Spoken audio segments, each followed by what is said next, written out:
தென்றலுக்கு தாய் வீடு பொதிகையல்லவா, அது திசை மாறி போவதுதான் புதுமையல்லவா. தென்றலுக்கு தாய் வீடு பொதிகையல்லவா, அது திசை மாறி போவதுதான் புதுமையல்லவா.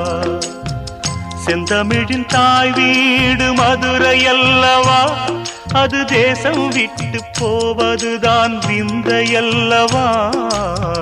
செந்தமிழின் தாய் வீடு மதுரையல்லவா, அது தேசம் விட்டு போவதுதான் விந்தையல்லவா.